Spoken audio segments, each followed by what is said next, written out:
నా చిన్నప్పుడు November 1 Andhra Pradesh formation day అని చాలా ఘనంగా ఒక పండగలా చేసుకునేవాళ్ళు.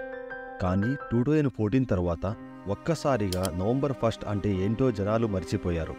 చాలా రోజులుగా నాకు ఈ ప్రశ్న సతాయించేది. గూగుల్ సెర్చ్ చేసి చూస్తే తెలిసింది ఏమిటంటే నవంబర్ 1 1956న తెలుగు మాట్లాడే ఆంధ్ర స్టేట్ మరియు తెలంగాణ రీజియన్ ఆఫ్ హైదరాబాద్ స్టేట్ని మర్జ్ చేసి ఆంధ్రప్రదేశ్ స్టేట్గా ఫామ్ చేశారు. సో ఒకప్పుడు నవంబర్ 1 ఒక పండగలా చేసుకునే వాళ్ళు ఇప్పుడు తెలంగాణ సపరేట్ అయ్యింది కాబట్టి నవంబర్ 1 సెలబ్రేట్ చేసుకోవట్లేదు అని తెలిసింది. మరి పొట్టి శ్రీరాములు గారు తెలుగు మాట్లాడే ప్రజల కోసం ప్రత్యేక గుర్తింపు ఉండాలి, ప్రత్యేక రాష్ట్రం ఉండాలి అని 58 రోజులు ఆమరణ నిరాహార దీక్ష చేసి చనిపోయారు కదా.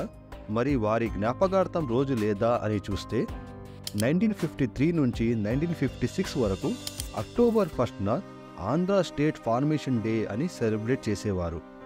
నవంబర్ 1 1956న Telangana and Andhra state merge చేసి ఆంధ్రప్రదేశ్ చేశారు కాబట్టి అప్పటి నుంచి అక్టోబర్ 1 కాకుండా నవంబర్ 1 రోజు ఆంధ్రప్రదేశ్ ఫార్మేషన్ డే అని సెలబ్రేట్ చేసేవారు. ఐ నో ఇది వినడానికి చాలా కన్ఫ్యూజింగ్గా ఉంది. సో ముందు పొట్టి శ్రీరాములు గురించి ఎక్స్ప్లెయిన్ చేస్తాను. నెక్స్ట్ ఆంధ్ర స్టేట్ ఎప్పుడు ఫామ్ అయ్యింది, ఆ తర్వాత తెలంగాణ ఆంధ్ర స్టేట్ ఎప్పుడు మర్జ్ చేశారు, ఎప్పుడు విడిపోయారు ఎక్స్ప్లెయిన్ చేస్తాను చూడండి.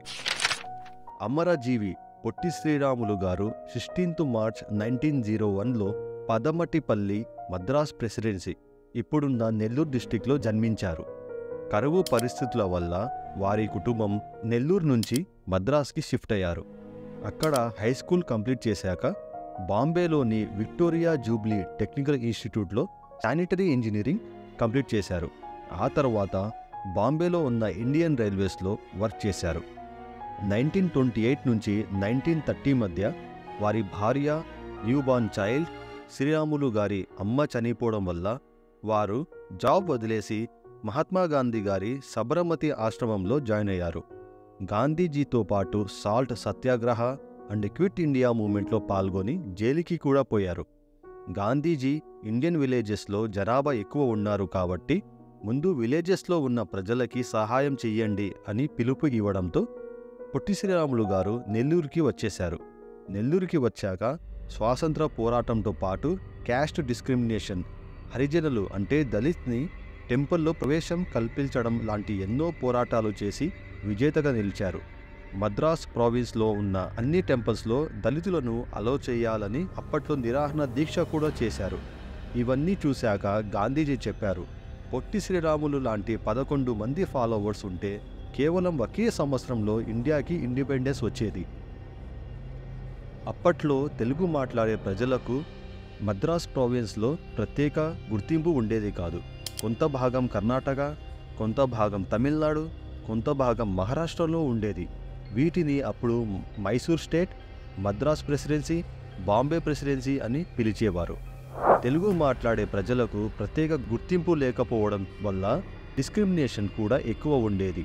ఇవన్నీ చూశాక తెలుగు మాట్లాడే ప్రజలకు ప్రత్యేక రాష్ట్రం ఉంటే గుర్తింపు ఉంటుందని పొట్టి శ్రీరాములు గారు డిమాండ్ చేశారు. కానీ మద్రాస్ స్టేట్ సీఎం రాజగోపాలాచారి గారు and prime minister Jawahar Lal Nehru గారు మద్రాస్లో తమిళ్ మాట్లాడే వాళ్ళు ఎక్కువ ఉన్నారు, సో మద్రాస్ తెలుగు స్పీకింగ్ స్టేట్లో కలపడం కుదరదు అని డిమాండ్ని రిజెక్ట్ చేశారు. మీకు తెలుసో తెలియదో అప్పట్లో మద్రాస్ సిటీలో ఉన్న తెలుగు మాట్లాడే జనాభా 20 to 30% ఉండేవాళ్ళు. ఎంత పోరాటం చేసినా ఫలితం లేకపోవడంతో 19th October 1952న ఆమరణ నిరాహార దీక్ష ప్రారంభించారు. చాలా సింపుల్గా ప్రారంభించిన దీక్ష మెల్లమెల్లగా ప్రజల్లో అలజడి రేపింది.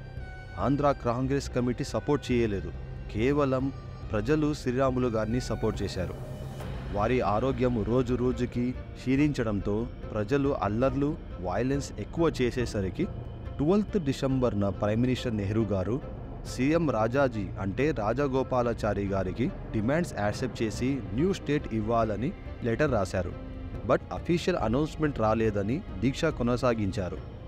రోజు రోజుకు వారి బాడీ వేడి అవుతుంటే వంటిపైన మట్టి పూసేవాళ్ళు చల్లబడడానికి. ఈ 58 రోజులలో దాదాపు 16 కేజీ బరువు తగ్గారు. 58 రోజుల పాటు నిరాహార దీక్ష కొనసాగడంతో 15th డిసెంబర్ 1952 రోజున ప్రాణాలు కోల్పోయారు. ఆంధ్ర రాష్ట్రం కోసం తన్ను తాను బలిదానం చేసుకున్నారు.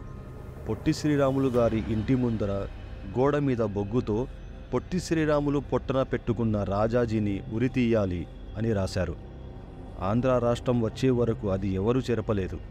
వారు మరణించిన తర్వాత ప్రొటెస్ట్, రయోట్స్, వైలెన్స్ ఇంకా ఎక్కువ అయినాయి. పోలీస్ ఫైరింగ్లో చాలామంది ప్రాణాలు కోల్పోయారు. ఇవన్నీ చూశాక చేసేది ఏమీ లేదని 19th డిసెంబర్ 1952 రోజున ప్రైమ్ మినిస్టర్ నెహ్రూ గారు సపరేట్ ఆంధ్ర స్టేట్ ఫామ్ చేస్తామని అఫీషియల్గా అనౌన్స్ చేశారు. యాజ్ పర్ రికార్డ్స్, ఇండియన్ హిస్టరీలో పొట్టి శ్రీరాములు కన్నా ఒకే ఒక మనిషి నిరాహార దీక్ష చేస్తూ చనిపోయారు. వారి పేరు జతీంద్రనాథ్ దాస్ ఇన్ 1929. చనిపోయేటప్పుడు వారి వయసు కేవలం 24 సంవత్సరాలు మాత్రమే. జతీంద్రనాథ్ గారు 1929 లాహోర్ జైల్లో బందీగా ఉన్నప్పుడు ఇండియన్ ప్రిజనర్స్కి యూరోపియన్ ప్రిజనర్స్ల ఈక్వాలిటీ ఇవ్వాలని హంగర్ స్ట్రైక్ అంటే నిరాహార దీక్ష చేశారు. పొట్టి శ్రీరాములు గారు వేసిన పునాది వల్ల ఈరోజు గుజరాత్, మహారాష్ట్ర, కర్ణాటక, తమిళనాడు, కేరళ మిగతా భాషలు బట్టి సపరేట్ స్టేట్ ఫామ్ చేశారు. భారతదేశంలో భాషాపరమైన రాష్ట్రంగా ఫస్ట్ ఆంధ్ర స్టేట్ని ఫామ్ చేశారు. సో పొట్టి శ్రీరాములు గారి పేరు చరిత్ర ఎప్పటికీ మరిచిపోదు. ఫైనలీ అక్టోబర్ 1, 1953 రోజున మద్రాస్ ప్రెసిడెన్సీలో ఉన్న తెలుగు స్పీకింగ్ స్టేట్స్ని ఫామ్ చేసి ఆంధ్ర స్టేట్ అని పేరు పెట్టారు. అందులో రాయలసీమ అండ్ కోస్టల్ ఏరియాకి సంబంధించిన డిస్ట్రిక్ట్ ఉన్నాయి. అప్పట్లో కాస్త బళ్ళారి డిస్ట్రిక్ట్ కూడా ఆంధ్ర స్టేట్లో ఉండేది. లేటర్ 1956 స్టేట్ రీఆర్గనైజేషన్ యాక్ట్ ప్రకారం బళ్ళారి మైసూర్ స్టేట్లో మర్జ్ చేశారు. 1973లో మైసూర్ స్టేట్ని కర్ణాటక అని రీనేమ్ చేశారు. ఇప్పుడు చెప్పే మాటలు గుర్తుపెట్టుకోండి. రీసెంట్గా కొన్ని వీడియోస్ చూసింటే పొట్టి శ్రీరాములు గారు చనిపోయాక పురుగులు పడినాయి అండ్ ఎవరు గతిలాగా ఎండ్ల బండ్లో తీసుకెళ్లారు అనడం అసత్యం. వారు మరణించాక శ్మశాన వాటిక అంటే బరియల్ గ్రౌండ్ తీసుకెళ్లేటప్పుడు వెహికల్స్లో కూర్చోబెట్టి తీసుకెళ్లారు. వారిని ఆఖరి చూపు చూడాలని జనాలు గుంపులు గుంపులుగా వచ్చారు. కొంతమంది పొట్టి శ్రీరాములు గారు మరణించినంత వరకు పచ్చి మంచినీళ్లు కూడా తాగలేదు అనడం అబద్ధం. వారు నీళ్లు ఒకటే తాగేవాళ్ళు, అప్పుడప్పుడు నిమ్మకాయ రసం ఇచ్చేవాళ్ళు అని వారి గ్రాండ్ డాటర్ అంటే మనవరాలు ఒక ఇంటర్వ్యూలో చెప్పారు. మనవరాలి పేరు ప్రొఫెసర్ రేవతి. రేవతి గారి నాన్నకి పొట్టి శ్రీరాములు గారు మేనమామ అవుతారు. రేవతి గారి నాన్నమ్మ చనిపోయాక వారి భర్త అంటే రేవతి గారి అబ్బా గ్రాండ్ ఫాదర్ ఇంకో పెళ్లి చేసుకున్నారు. సో పొట్టి శ్రీరాములు గారి అమ్మ మనవడిని వారి ఇంటికి తీసుకెళ్లారు అండ్ పొట్టి శ్రీరాములు గారి ఇంట్లోనే పెరిగారు. అప్పట్లో ఆ అబ్బాయి వయసు కేవలం 2 సంవత్సరాలు మాత్రమే. ఆ కాలంలో అడాప్షన్ లాంటివి ఉండేవి కావు ఏమో. పొట్టి శ్రీరాములు గారి కొడుకులాగానే పెరిగారు. సో ప్రొఫెసర్ రేవతి గారిని పొట్టి శ్రీరాములు గారి మనవరాలు అని పిలుస్తారు. టాపిక్లోకి వస్తే 1953 నుంచి 1956 వరకు అక్టోబర్ 1న ఆంధ్ర స్టేట్ ఫార్మేషన్ డే అని ఘనంగా పండగలా జరిపేవారు. బట్ 1956 స్టేట్ రీఆర్గనైజేషన్ యాక్ట్ ప్రకారం హైదరాబాద్ స్టేట్లో ఉన్న Telangana region and Andhra state merge చేసి ఆంధ్రప్రదేశ్ అని పేరు పెట్టారు. సో అప్పటి నుంచి నవంబర్ 1 రోజు ఆంధ్రప్రదేశ్ ఫార్మేషన్ డే అని సెలబ్రేషన్ చేసేవారు. కానీ 58 ఇయర్స్ తర్వాత 2 జూన్ 2014లో ఆంధ్రప్రదేశ్ రీఆర్గనైజేషన్ యాక్ట్ 2014 ప్రకారం Telangana and Andhra Pradesh 2 separate state form చేశారు. సో నవంబర్ 1 ఫార్మేషన్ డేలా సెలబ్రేట్ చేయడం ఆపేశారు. నేను చెప్పేది ఒకటే, పొట్టి శ్రీరాములు గారు తెలుగు భాష మాట్లాడే వాళ్లకు ప్రత్యేక గుర్తింపు ఉండాలి, ప్రత్యేక రాష్ట్రం ఉండాలి అని 58 రోజులు ఆమరణ నిరాహార దీక్ష చేసి మరణించారు కదా. మరి ఇప్పటి నుంచి ప్రతి సంవత్సరం అక్టోబర్ 1 రోజు ఆంధ్రప్రదేశ్ ఫార్మేషన్ డేని ఘనంగా ఒక పండగలా చేయలేమా? నాకు తెలిసినంత వరకు ఆంధ్రప్రదేశ్లో అన్ని మతాలు, కులాలు, హిందూ, ముస్లిం, క్రిస్టియన్స్ అందరూ కలిసి పండగలా జరిపే రోజు కేవలం అక్టోబర్ 1 మాత్రమే. ఒక్కసారి పక్క రాష్ట్రం కర్ణాటకకి నవంబర్ 1న వెళ్ళి చూడండి. కర్ణాటక రాజ్యోత్సవ అని ఎంత ఘనంగా పండగలా జరుపుకుంటారో. ఆ ఒక్కరోజు ఏ schools, college, office, government or private companies కూడా వర్క్ చేయకుండా అందరికీ హాలిడే ఇస్తారు. మీకు విచిత్రంగా అనిపించవచ్చు, నవంబర్ 1 రోజున కర్ణాటకలో మ్యాక్సిమం అన్ని షాపింగ్ మాల్స్ అండ్ చిన్న షాప్స్ కూడా క్లోజ్ చేస్తారు. ఆంధ్రప్రదేశ్లో అక్టోబర్ 1 అంత ఘనంగా సెలబ్రేషన్ చేయకపోయినా కనీసం schools, colleges, government ఆఫీసెస్లో Potti Sriramulu గారి హిస్టరీ ఎక్స్ప్లెయిన్ చేసి వారు ఆంధ్రప్రదేశ్ తెలుగు స్పీకింగ్ పీపుల్ కోసం చేసిన త్యాగం అందరికీ వివరించలేమా? 1953 నుంచి 1956 వరకు అక్టోబర్ 1 ఫార్మేషన్ డేలా జరుపుకునే వాళ్ళు మరలా ఎందుకు జరుపుకోకూడదు?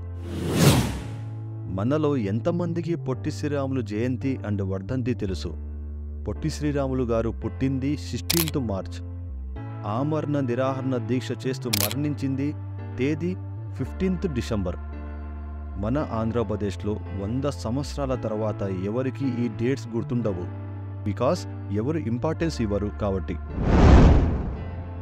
కనీసం ఇప్పటి నుంచైనా అక్టోబర్ 1 ఫార్మేషన్ డేలా రీస్టార్ట్ చేస్తే అమరజీవి పొట్టి శ్రీరాములు గారి పేరు, వారు చేసిన త్యాగం ప్రతి ఒక్కరికి తెలుస్తుంది.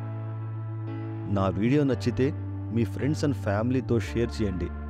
నేను ఏదైనా ఇన్ఫర్మేషన్ తప్పుగా చెప్పింటే దయచేసి కామెంట్స్లో కరెక్ట్ చేయండి. జై హింద్.